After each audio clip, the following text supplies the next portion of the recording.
नमस्कार साथियों, स्वागत है आप सबका। मैं सुनील। हम बात कर रहे हैं आज उच्च न्यायालय के कुछ महत्वपूर्ण अनुच्छेदों को हम देखेंगे। देखिए, अगर हम बात करें हाई कोर्ट के अनुच्छेदों की, तो ये अनुच्छेद जो हैं वो 214 से लेकर आज हम पढ़ेंगे 226 तक, जितने भी महत्वपूर्ण अनुच्छेद हैं उच्च न्यायालय से संबंधित। चलिए आइए शुरू करते हैं। देखिए, अगर हम बात करें तो अनुच्छेद 214, अनुच्छेद 214 के अंदर जो है ये बात लिखी हुई है कि प्रत्येक राज्य का एक उच्च न्यायालय होगा। ये बात लिखी हुई है कि प्रत्येक जो राज्य है, हर एक राज्य का एक उच्च न्यायालय जो है वो होना चाहिए। ठीक है, ये बात अनुच्छेद 214 में लिखी हुई साफ साफ। फिर देखो, यहाँ पर है नोट, ये विशेष ये बात ध्यान रखना है आपको कि संसद जो है भारत की, वो अनुच्छेद 231 के तहत दो या दो से अधिक राज्यों के लिए एक ही संयुक्त उच्च न्यायालय का प्रावधान कर सकती है। यानी कि जो भारत की संसद है वो अनुच्छेद 231 के तहत जो है वो या तो फिर दो राज्य या फिर दो से ज़्यादा भी हो सकते हैं, उनके लिए केवल एक ही संयुक्त जो उच्च न्यायालय है उसका प्रावधान कर सकती है। ठीक है, भारत की संसद अनुच्छेद 231 के अनुसार। तो 214 में है प्रत्येक राज्य का एक उच्च न्यायालय होगा, और जो संसद है 231 के तहत दो या दो से अधिक राज्यों के लिए संयुक्त न्यायालय का प्रावधान कर सकती है, उच्च न्यायालय का। ठीक है, फिर हम देखते हैं अनुच्छेद 215 की अगर हम बात करें तो देखिए, अनुच्छेद 215 की बात करें तो इसमें यह है कि उच्च न्यायालय जो है वो एक अभिलेख न्यायालय होगा। कैसा न्यायालय होगा? उच्च न्यायालय जो है वो एक कैसा न्यायालय होगा?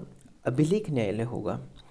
जिस प्रकार से सुप्रीम कोर्ट जो है अनुच्छेद 129 के अनुसार अभिलेख न्यायालय होता है, उसी प्रकार से उच्च न्यायालय जो है वो अनुच्छेद 215 के अनुसार जो है वो एक अभिलेख न्यायालय होगा।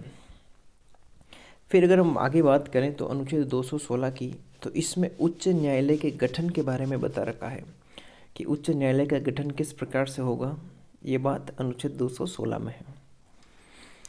फिर अगर हम बात करें नेक्स्ट अनुच्छेद 217 की, तो इसमें उच्च न्यायालय के जो न्यायाधीश होते हैं उनकी नियुक्ति और उनके पद की जो शर्तें हैं उसके बारे में बता रखा है अनुच्छेद 217 के अंदर। फिर हम देखते हैं अनुच्छेद 219। देखिए, अगर हम बात करें अनुच्छेद 219 की, तो उच्च न्यायालय के न्यायाधीश हैं उनके द्वारा जो शपथ ली जाती है, यानी कि उनको शपथ जो है वो कौन दिलवाएगा, इसके बारे में भी वर्णन है। तो ये है अनुच्छेद 219। उच्च न्यायालय के जो न्यायाधीश हैं उनको शपथ जो है वो राज्यपाल दिलाते हैं या फिर राज्यपाल के द्वारा अधिकृत कोई व्यक्ति दिलाते हैं। अब हम देखते हैं नेक्स्ट अनुच्छेद 220। इसमें स्थायी न्यायाधीश होने के पश्चात विधि व्यवसाय पर निर्बंधन है।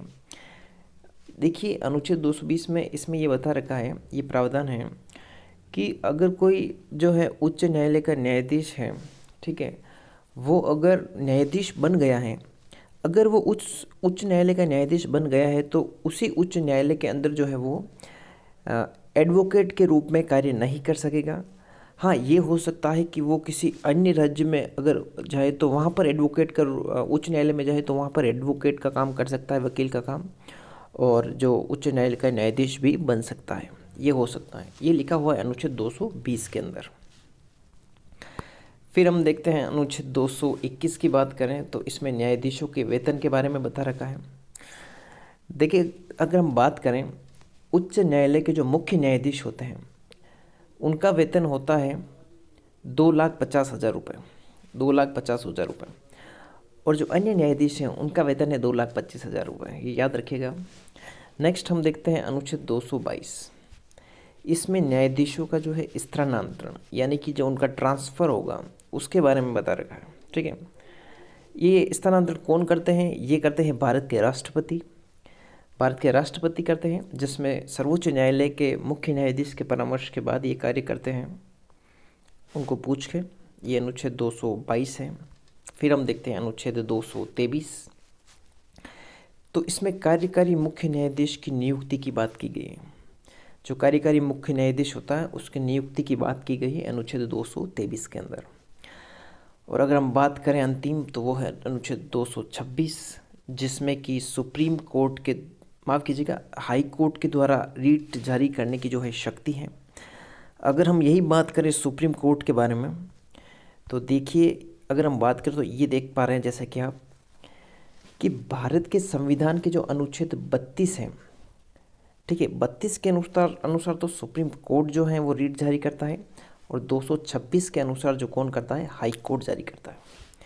ये 5 प्रकार की रीट हैं जो कि जारी करते हैं सुप्रीम कोर्ट और हाई कोर्ट, जिनमें एक है बंदी प्रत्यक्षीकरण, एक है परमादेश, एक है निषेध, एक है सर्शियोरी, एक है क्वा वारंटो।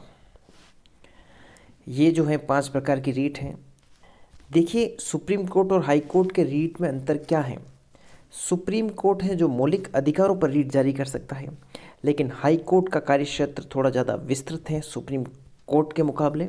ये मौलिक अधिकारों के अलावा भी कुछ अन्य ऐसे कानून हैं, उन पर भी जो है रीट जारी कर सकता है हाई कोर्ट। तो ये थे हमारे उच्च न्यायालय से संबंधित कुछ महत्वपूर्ण अनुच्छेद जिनकी हमने अभी चर्चा की है। अगर आपको वीडियो अच्छा लगे तो इस वीडियो को अधिक से अधिक शेयर करें, और कोई भी डाउट हो तो कमेंट बॉक्स में ज़रूर पूछें। धन्यवाद।